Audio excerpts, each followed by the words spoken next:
Hello everyone, आप सभी का मेरे यूट्यूब चैनल पर मैं रोशनी गौतम वेलकम करती हूँ। तो स्टूडेंट, जैसे कि आप सभी को मालूम हो गया होगा कि DSSB 2024 के लिए PGT एग्ज़ाम जो है उसका वैकेंसी आउट हो चुका है। बहुत इम्पॉर्टेंट होता है, सभी स्टूडेंट का वेट होता है, क्योंकि DSSB मतलब कि दिल्ली में टीचर बनना अपने आप में बहुत अच्छा होता है। इसकी पे स्केल भी बहुत अच्छी है। तो मैं आपको PGT इकोनॉमी की तैयारी कराऊंगी। तो चैनल पर नए होंगे तो चैनल को सब्सक्राइब कर दीजिएगा। PGT इकोनॉमी पूरी की पूरी तैयारी मैं कराऊंगी, A to Z सिलेबस कराऊंगी। आपका कोई भी सजेशन होता है, कोई भी डाउट होता है, कमेंट सेक्शन में लिख सकते हैं। तो PGT इकोनॉमी के बारे में चलिए अब हम रास्ता बनाते हैं। रास्ता बनाने के लिए हमें पैटर्न पता होना चाहिए, सिलेबस पता होना चाहिए, एलिजिबिलिटी पता होना चाहिए, और हम टारगेट करेंगे DSSB 2024 के लिए। ऑफिशियली नोटिफिकेशन नहीं आया है, अभी जो आया है यहाँ पर बताया गया है कि इतनी वैकेंसी है। जैसे ही ऑफिशियल नोटिफिकेशन आएगा वो भी मैं आपको मेरे यूट्यूब चैनल पर बता दूंगी। तो चलिए स्टूडेंट स्टार्ट करते हैं। अब देखिए, तो यहाँ पर आप टीचर बनेंगे कहाँ पे? दिल्ली में, राइट। दिल्ली में आप जो है PGT मीन्स 11-12 के क्लास, अभी TGT नहीं आया है। TGT आएगा तो भी मैं आपकी तैयारी कराऊंगी। PGT की बात करते हैं, पोस्ट ग्रेजुएट टीचर अगर बनते हैं तो आप 11 एंड 12 को पढ़ाते हैं, दिल्ली में पढ़ाएंगे, राइट। दिल्ली में ही आपकी पोस्टिंग होगी, जो कि दिल्ली सब ऑर्डिनेट सर्विस सिलेक्शन बोर्ड के द्वारा ये वैकेंसी लाई जाती है। तो एप्लीकेशन जो स्टार्ट हो जाएगा वो 9/1/2024 से स्टार्ट हो जाएगा, मीन्स 9 जनवरी से स्टार्ट हो जाएगा 2024 के लिए। ओके, 7 फरवरी 2024, 7 फरवरी 2024 के यहाँ पर टिल लास्ट डेट होगा, राइट। यहाँ पर मैं सिर्फ आपको PGT बता रही हूँ, कोई और भी आपको नर्सरी टीचर की अगर चाहिए आपको कि उसकी इन्फॉर्मेशन, तो आप कमेंट सेक्शन में बताएंगे, मैं वो भी लेके आऊँगी। बट हम PGT इकोनॉमी को फोकस करेंगे। तो यहाँ पर स्टूडेंट PGT इकोनॉमी का वैकेंसी आया है, मेल है, फीमेल है, और ये जो है PGT इकोनॉमी के लिए है। तो देखिए स्टूडेंट, अगर हम मेल की बात करें तो यहाँ पर अंडर रिजर्व में 14 है और फीमेल के लिए नहीं है। ओके, कोई भी नहीं है। वही PGT इकोनॉमी के लिए 2 है स्टूडेंट। तो देखते हैं, इस बार मेल की है, लास्ट टाइम जो है वो फीमेल की आई थी, इस बार मेल की है। तो यहाँ पर आपको मालूम हो गया होगा। चलिए स्टार्ट करते हैं इसके बारे में क्या क्या करना है। तो एग्जामिनेशन की बात करूँ तो दिल्ली सब ऑर्डिनेट सर्विस सिलेक्शन बोर्ड के द्वारा लाया जाता है, जिसको हम DSSB रिक्रूटमेंट 2024 के नाम से जानेंगे। ओके, ये स्टेट लेवल एग्जामिनेशन है, क्योंकि आप जो पोस्ट होंगे उसी पर्टिकुलर स्टेट, मतलब कि आपको दिल्ली में जाके आपको जॉब करनी पड़ेगी। ये PGT पोस्ट के लिए मीन्स पोस्ट ग्रेजुएट टीचर के लिए है। आपका एप्लीकेशन फॉर्म ऑनलाइन होगा, आपका मोड जो है वो ऑफलाइन, आपको एग्ज़ाम सेंटर पर जाना पड़ेगा।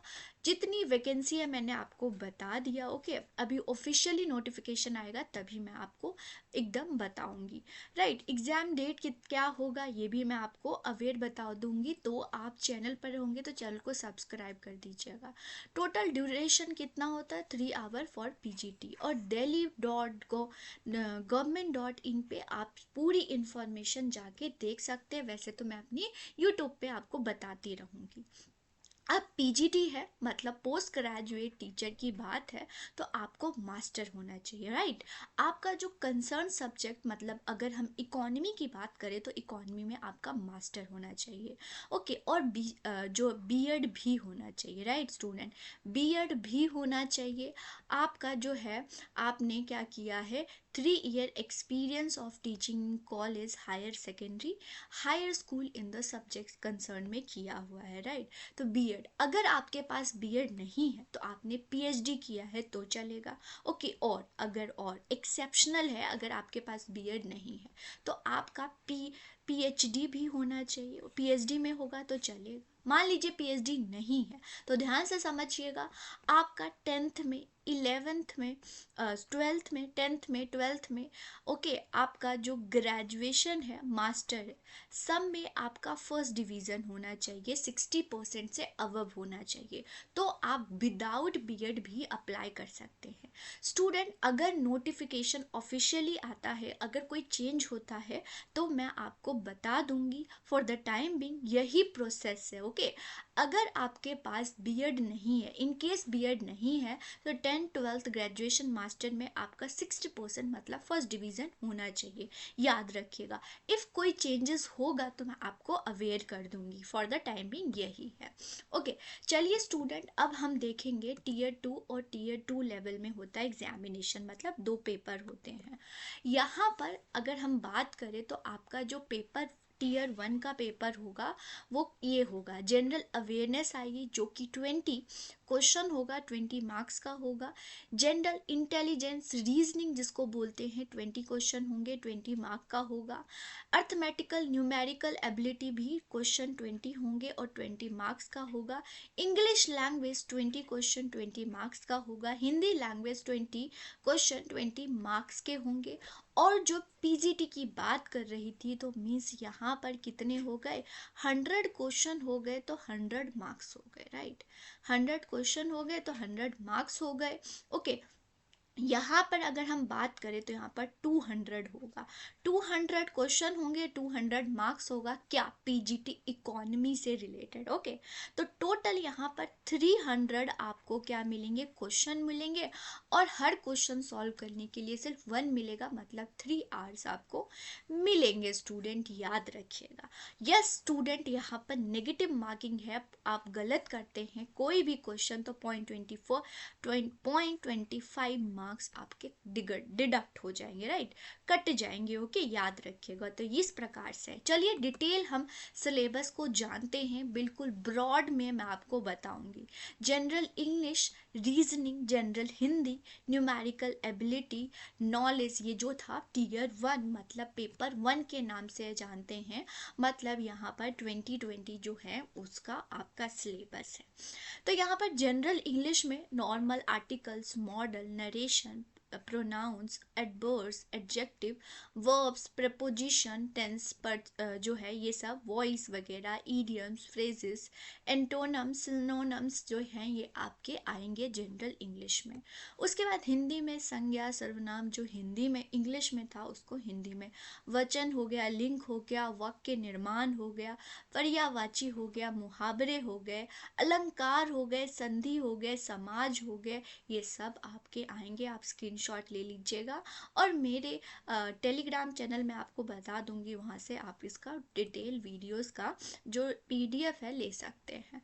जनरल नॉलेज और करंट अफेयर की बात करें तो अवार्ड पता होना चाहिए, बुक्स एंड ऑथर पता होना चाहिए, स्पोर्ट्स पता होना चाहिए, हिस्ट्री, एशियन, मिडेबल, मॉडल थोड़ा पता होना चाहिए, ज्योग्राफी पता होनी चाहिए, करंट अफेयर थोड़ा आपको मालूम होना चाहिए, जो कि मैं अपने चैनल पे भी बताऊंगी, polity, economy, constitution, okay. Indian arts culture जो हैं ये पता होना चाहिए, एवरीडे साइंस, साइंस के बारे में भी आपको नॉलेज होने चाहिए, नेशनल इंटरनेशनल ऑर्गेनाइजेशन, इंस्टीट्यूशन के बारे में पता होना चाहिए, ओके, ये है।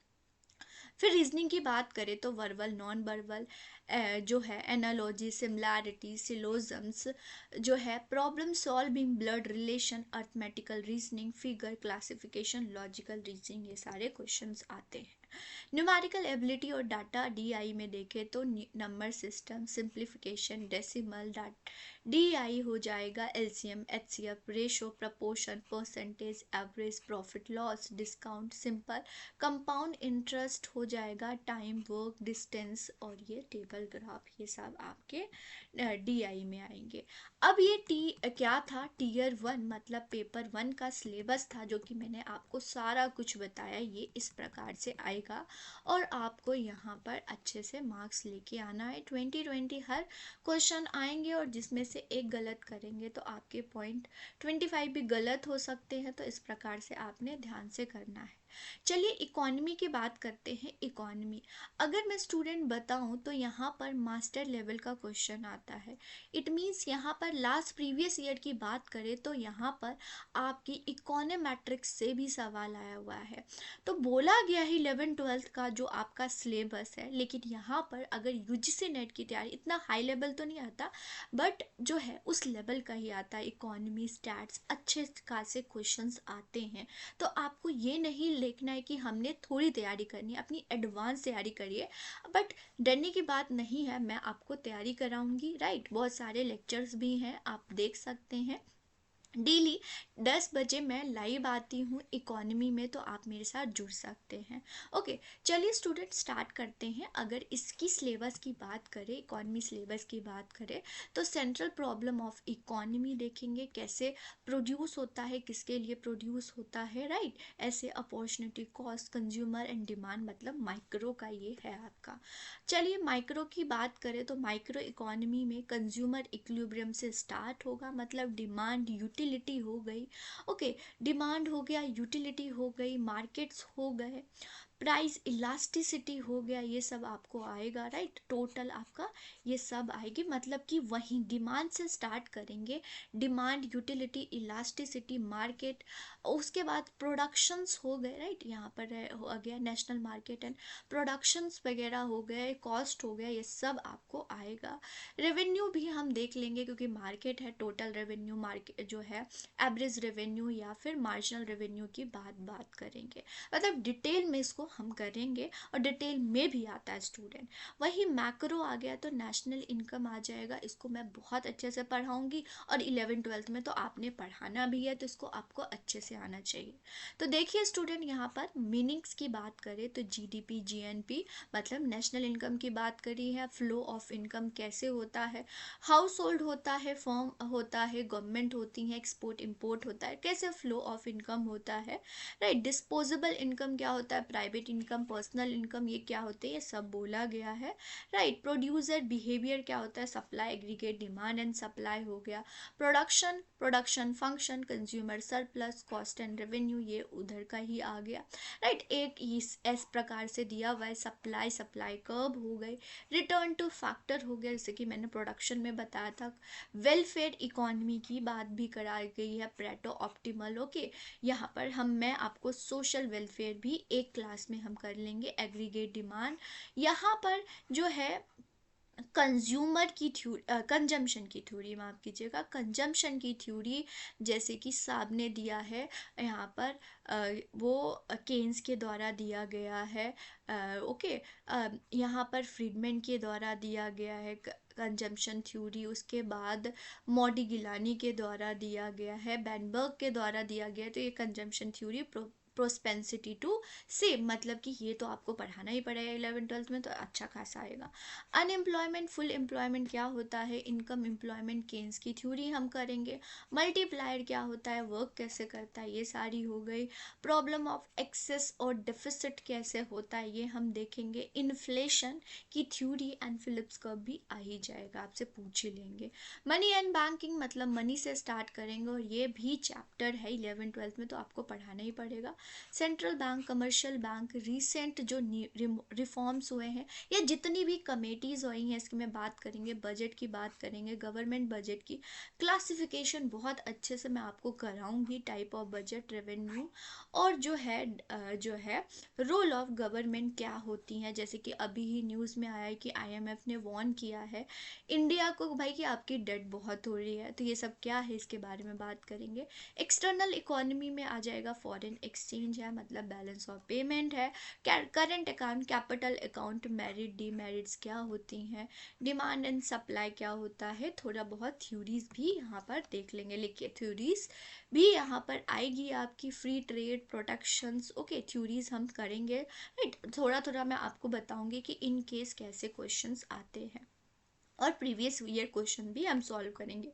आईएमएफ हो गया, वर्ल्ड बैंक, मतलब इसमें सब कुछ हम पढ़ेंगे, इंस्टीट्यूशन के बारे में पढ़ेंगे। ओके, यहाँ पर इंडियन इकोनॉमी भी थोड़ा सा हम करेंगे, राइट। सिलेबस थोड़ा सा बहुत आपको पता ही है, जब एग्जामिनर सिलेबस बताता है तो बहुत कम बताता है, जब क्वेश्चंस देते हैं तो बहुत देते हैं, राइट। इस प्रकार से अभी तो स्टार्ट नहीं हुआ है, बहुत जल्द स्टार्ट होने वाला है, वो भी मैं अपडेट कर दूंगी स्टूडेंट। तो यहाँ पर इस प्रकार से स्टेप होते हैं फिल करने के। कोई भी डाउट होता है आप कमेंट सेक्शन में मुझे बता सकते हैं। तो DSSB 2024 PGT एग्ज़ाम की बहुत अच्छे से तैयारी करेंगे। चैनल पर नए होंगे तो चैनल को सब्सक्राइब कर दीजिएगा, बेल आइकन दबा दीजिएगा। नेक्स्ट लेक्चर में मिलते हैं, DSSB की तैयारी करेंगे, बहुत अच्छे से करेंगे। Okay student, thank you everyone. अभी लाइक करके जाइएगा, सब्सक्राइब करके जाइएगा।